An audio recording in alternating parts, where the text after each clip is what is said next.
it's your husband's funeral, and as the chief mourner, you should arrive early. That's right. Everyone is waiting. Suddenly, a call came from an unregistered number, and while I was suspicious, I answered it only to hear my former mother-in-law saying something outrageous. It seems my former father-in-law was also there, and I braced myself for what was to come. What's the sudden call for?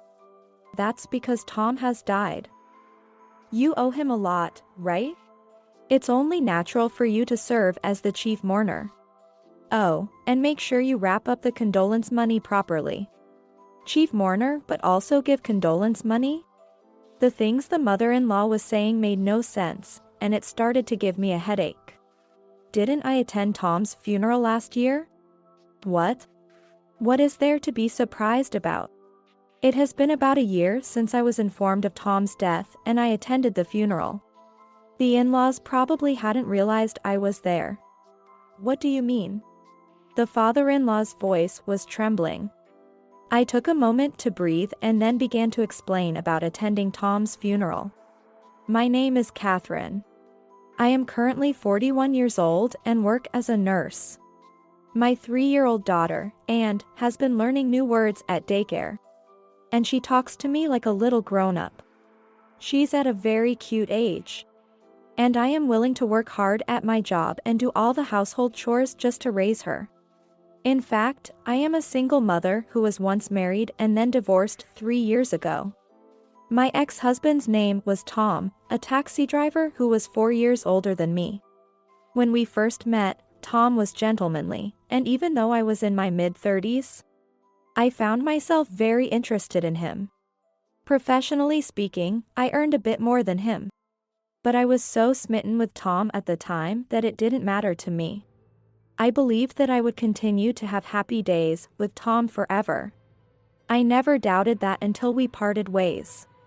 I want to explain in order why I ended up divorcing Tom.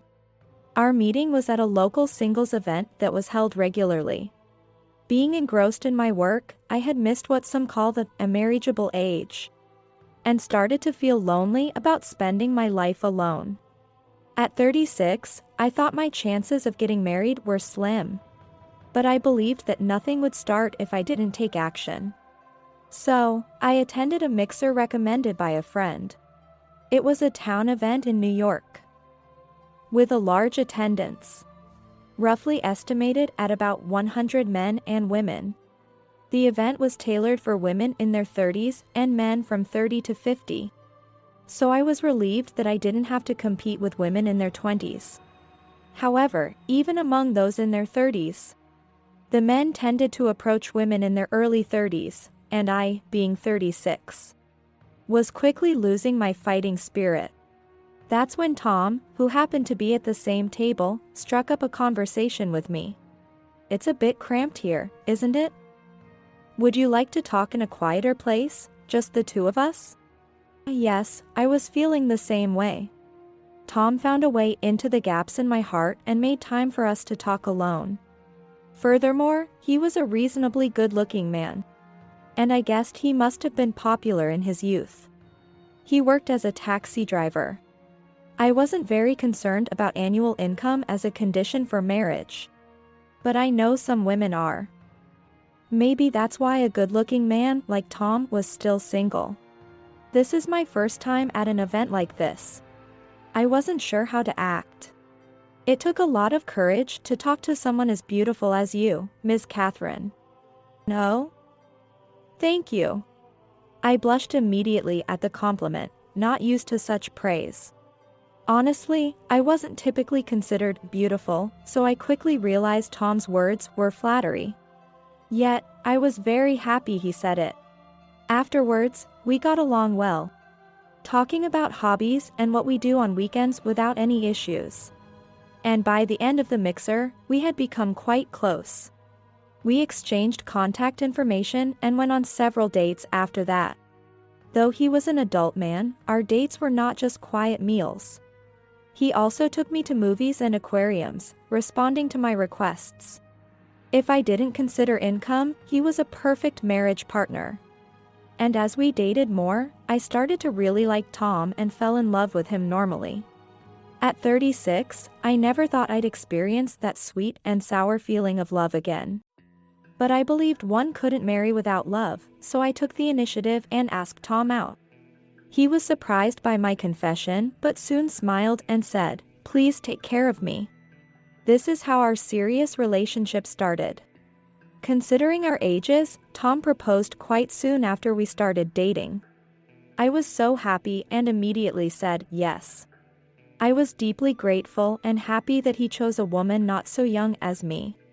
When we started our married life, I surprisingly became pregnant within half a year. I myself was astonished. Many of my friends who married in their 30s struggled to conceive, and I had almost given up on the idea of having children. But I was overjoyed and quickly shared the news with Tom. He was shocked and wide-eyed with surprise. "Catherine, is that true?" Yes. I've had it confirmed at the hospital, so there's no mistake." "I see." Tom looked down quietly. Was there some inconvenience? However, the next moment, he was back to his usual smile, saying, "That's great." At that point, I was completely relieved. But I was yet to know that the situation had already taken a drastic turn. Although I had started my life as a pregnant woman, I was always feeling unwell during the pregnancy. Some pregnant women seem to travel or go to hot springs during their stable period. But I was far from feeling active enough to do so. The morning sickness was terrible, and not only could I not do any household chores, but even in the stable period, I constantly felt weak and couldn't eat anything, let alone have conversations with Tom. Even when Tom asked, "Are you okay?" I could only respond vaguely with, "Yeah, well." Eventually, perhaps giving up on conversing with me, Tom began to leave me alone during my pregnancy, creating some distance between us. Despite feeling lonely, I believed that once the baby was born, we could return to our happy family life as before. I managed to get through the pregnancy clinging to that belief. 8 months later, I gave birth to a healthy baby girl. I named her Anne and called her that during my hospital stay. Her chubby cheeks were so adorable, and despite the hardships of childbirth, I felt it was all worth it. Tom couldn't be there for the birth due to work and didn't show up at the hospital at all. Even when I contacted him, all I got back was, "I've been really busy with work." And since he mentioned work, I couldn't argue. Eventually, Tom never showed up, and my hospital stay ended. I had no choice but to take a taxi home alone with Anne. Looking at the taxi driver's back, I wondered if Tom was driving around like this somewhere. As I opened the front door, saying, "I'm home," I was shocked to find unfamiliar women's shoes lined up. What does this mean? Before I could think, I was startled by the sound of a man and woman's voices coming from the bedroom.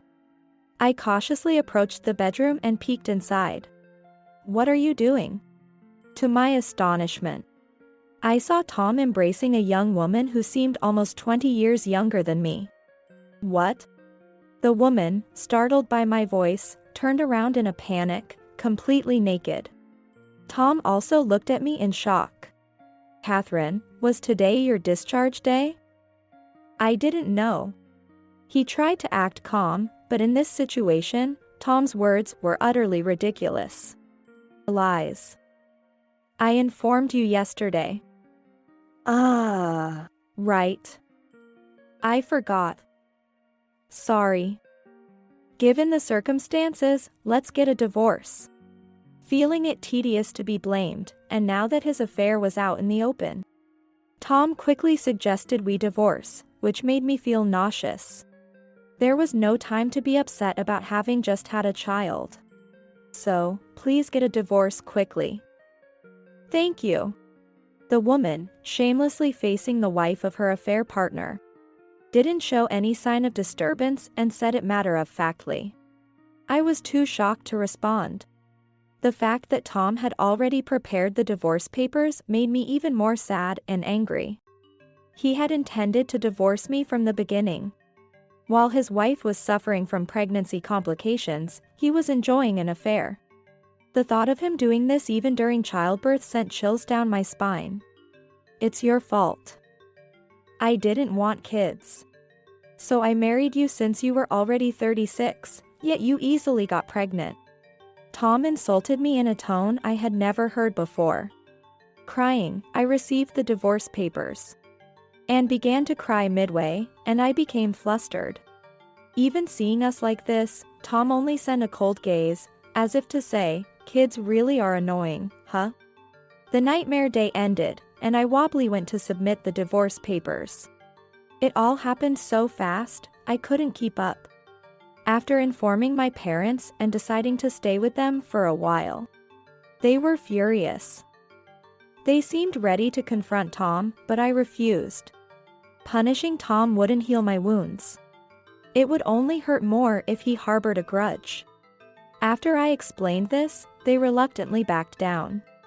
Later, with my parents' help, I raised and eventually returned to work once things settled. As Anne was about to turn 2, the wounds from the divorce had completely healed. And I had become accustomed to balancing work and childcare.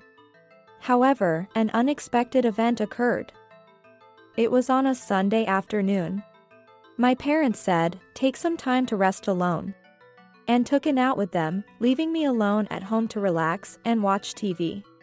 Hearing the doorbell, I thought it might be a delivery, so I opened the front door. You are. I was speechless at the sight of the person standing there, someone I recognized. A young woman in her mid-20s with a tall and slender figure. Her nails were elaborately done, and her makeup was quite heavy. Yet, she was the kind of beauty that would turn heads in a crowd. I realized she was the woman who had been in the bedroom with Tom. But why was she now at my parents' house? My mind was filled with questions, and I was frozen, unable to speak. Hello, it's been a while. My name is Hillary. To get straight to the point, my husband Tom recently passed away. There's a funeral tomorrow, and you're asked to attend. Please bring a condolence offering. If you don't, your daughter's life will be in danger. Hillary spoke in a monotone voice, her gaze piercing me. Her eyes seemed to view me as an enemy, and I felt a fear of her, despite her being much younger. Above all, her threat about my daughter's life chilled me to the bone. Is it true that Tom has passed away? Yes. It was a fatal accident. He died instantly. Hillary's lack of emotion, even as she spoke of her husband's death, made me wonder if she lacked any human empathy.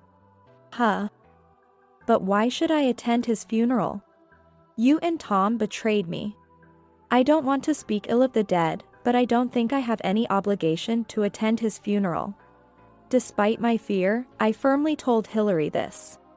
Then, her expression suddenly twisted into something grotesque and terrifying. Instinctively, I screamed. Stop your whining. If you don't bring the condolence money, your daughter's life is at risk. Don't make me repeat myself, old woman. Her voice seemed to come from the depths of the earth, and my body shrank in fear. Her drastic change and the reality of her threat made me fear for my daughter's safety. Knowing she was aware of where my parents lived, targeting my young daughter seemed all too easy for her. I asked Hillary for the location of Tom's funeral to protect Anne. Make sure you bring the condolence money. Hillary emphasized the condolence money again before leaving my house. I collapsed at the entrance, paralyzed by fear, and couldn't move for a while. When my parents and returned, they found me in a daze. My mother asked what happened, and I only told them about Hillary's visit and Tom's death, omitting the threats and the demand to attend the funeral. The next night, after work, I attended Tom's funeral, telling my parents I was going to dinner with a friend from school.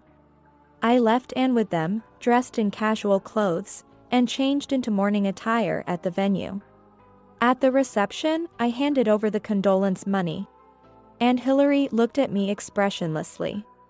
I replied with an innocuous greet and attended the funeral. Seeing my former in-laws again, they seemed much thinner than when Tom and I had divorced. We didn't have much interaction beyond formal greetings and New Year's visits, as Tom didn't want to involve me too much with them. At the end of the funeral, I greeted to my in-laws, but they didn't react, treating me like any other attendee, seemingly having forgotten about me. After the funeral, I quickly returned home. A year passed, and turned 3, marking 3 years since my separation from Tom.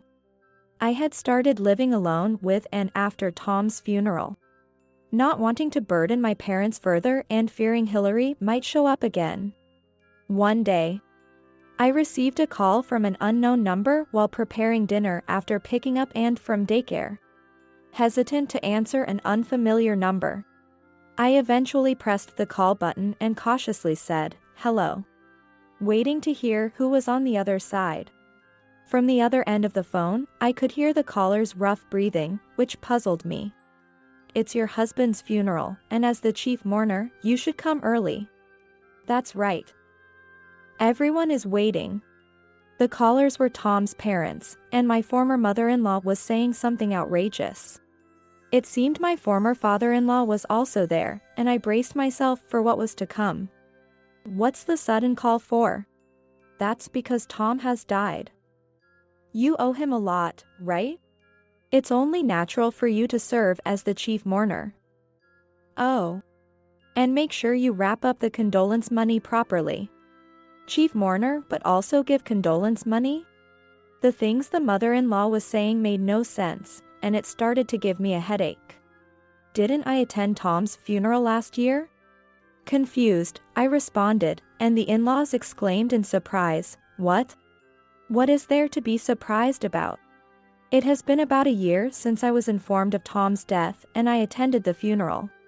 The in-laws probably hadn't realized I was there. "What do you mean?" The father-in-law's voice was trembling.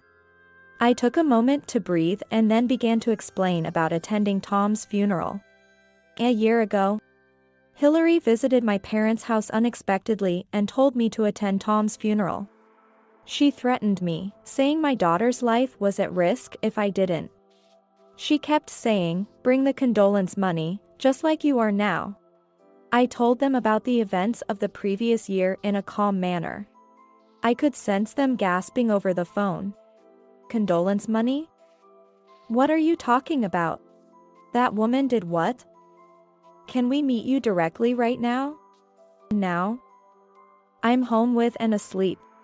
If you're coming to my house, then I guess it's okay." I didn't want to get involved in any trouble, but considering the unpredictable behavior of the in-laws and Hillary, I reluctantly agreed to their request. He understood. "We're coming now, so give us your address." After giving my anxious in-laws my address, they arrived in about 30 minutes. "Sorry for intruding." The in-laws barged into the room. I was taken aback by their actions and forgot to offer them tea. "We want to know everything. What did Hillary tell you?" It seemed the in-laws had a harsh opinion of Hillary, grimacing every time her name was mentioned. As I said before, Hillary threatened me. And I attended Tom's funeral with condolence money. I even greeted to you, but it seems you didn't notice. That's terrible. The mother-in-law trembled with anger. That woman took all the condolence money and stole everything valuable from our house before running away. We ended up paying for the funeral expenses. The mother-in-law's eyes blazed with fury. It became clear that Hillary had taken all the condolence money meant for the funeral expenses. The in-laws, desperate, concocted a plan to extract new condolence money from me by fabricating Tom's funeral, thinking they could take the money and run. Hillary claimed she married Tom believing he was a company president. She's a spendthrift with a mountain of debt. We've been made co-signers of her debts and are now being forced to repay them. She's the worst. The in-laws expressed their frustration. The mother-in-law added that she had always opposed the marriage, and even suggested that Tom's death might have been orchestrated by Hillary for insurance money. The in-laws' opinion of Hillary was incredibly low, and as an outsider, I wanted to cover my ears from their ugly words. I was also worried that Anne might wake up due to the noise. Despite their anger towards Hillary, they had come to me with a fabricated story about a funeral to ask for money, which remained unchanged. They never have been apologetic to me when Tom cheated and we ended up divorcing. Yet now, they were full of anger towards Hillary, putting aside their own actions. I was on the verge of exploding with anger when suddenly, my phone rang again. Another call? As I looked at the screen and saw another unknown number, I wondered about the high number of calls today. Despite my mother-in-law's suggestion it might be a sales call, a feeling of unease prompted me to answer in speakerphone mode. Hello? A raspy breath came from the other end before Hillary spoke. Hey, you've moved, haven't you? Where are you now? Excuse me? The caller was Hillary. This made both me and the in-laws exchange looks. Although I wondered how Hillary knew my number, the in-laws' guilty expressions gave it away. They must have given her my number, probably telling her to call me for money to pay off her debts. If you've moved, you should have told me. I just remembered I haven't received a wedding gift from you. Send me cash, $1,000, immediately. As expected, Hillary demanded money. A wedding gift? $1,000 in cash? It was absurd to talk about wedding gifts when her husband had died. I was not about to give a wedding gift to the woman who stole my husband. Filled with anger at being taken for a fool, I managed to keep my voice calm to avoid waking Anne. I have not a single penny to give you. I know about the debts you've accumulated, and that you stole valuable items from your in-laws' house. Hillary seemed surprised by my knowledge, her agitation clear even over the phone. I heard it from Tom's parents. Oh, and by the way, they're right here next to me. They're the ones who gave you my number. They came to beg for money from me, just like you. Really, all of you are the lowest. Including the in-laws in the room, I scolded everyone involved. Hillary, as well as the in-laws, reacted angrily. It's all because this woman took our money that we're in this situation. Exactly. It's all because you got cheated that this happened. Excuse me? Wait a minute. I'm the victim here. Tom lied to me, saying he was a company president, and I was scammed into marrying him. It's your fault for raising a con artist. A verbal brawl erupted over the phone. Listening to their selfish arguments gave my headache. It was absurd that Tom's parents were making a fuss in my house. And even more absurd that I, the actual victim, was being blamed by them. Taking a deep breath, I prepared to speak my mind. Let me say something. First, to Tom's parents. I'm someone who was hurt by Tom. Isn't it ethically wrong to come to me begging for money? I haven't heard a single apology from you. I don't care about that. It's Tom who did the wrong, not us. Seeing their refusal to acknowledge any guilt, something inside me snapped. I see. In that case, I won't hold back. I'll be reporting you to the police for attempting to defraud me by concocting a fake funeral. What? The in-laws seemed shocked at the mention of police, visibly shrinking. Please, just not the police. Hillary's crass laughter could be heard over the phone as if amused by the in-laws' plea. But I quickly put her in the same situation as well as them. Why are you laughing? You're also on my list to report to the police. What? Hillary's voice was filled with genuine shock. Why should I deal with the police? I told you I'm the victim here. I've always been poor and desperate for money. When I met Tom on a dating app, he sweet-talked me, saying he could take care of me because he was a company president.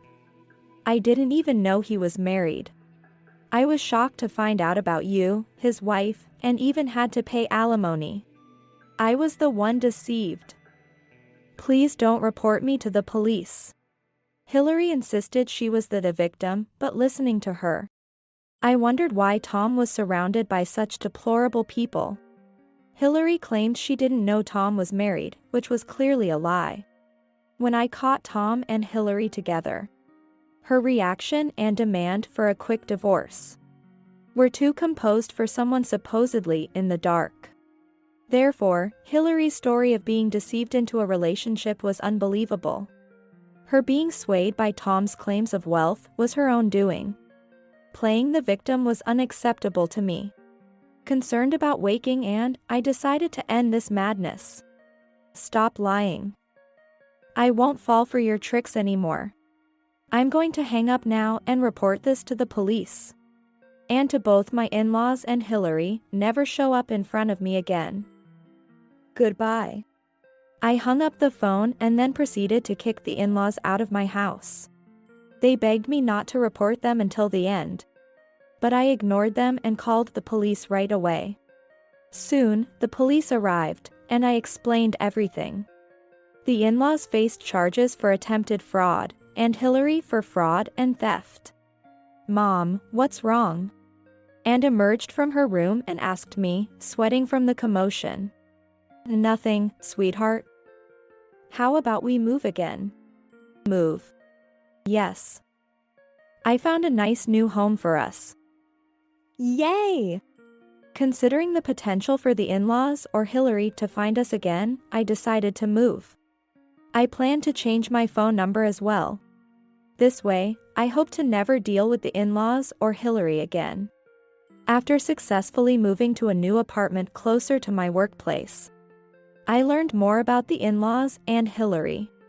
The in-laws had been scamming not just me but also relatives and colleagues. Their greedy tactics disgusted me. Learning that the in-laws were habitual fraudsters shocked me. Moving to avoid further victimization seemed like the right decision. As for Hillary, her story about growing up in poverty was a lie. Her debt resulted from lavish spending on luxury items. She worked night jobs to repay her debts and manipulated clients into buying her expensive gifts. While accepting gifts from clients might not have been an issue, one of them realized he had been scammed and testified to the police. Thus, it became clear that Hillary had been committing crimes in various places, making her crimes even more serious. I no longer wished to be involved with people like the in-laws or Hillary, who deceive others to make money. I hoped they would reflect on their actions while with the police and atone for their sins. Since moving, I have been able to live peacefully. There have been no calls from the in-laws or Hillary, and I enjoy our days together. Recently, Anne has taken a liking to a boy in her daycare, and she tells me about him in her adorable, lisping voice. Listening to her pure feelings brightens my mood as well. I pray every day that these peaceful days continue as I head to work once again.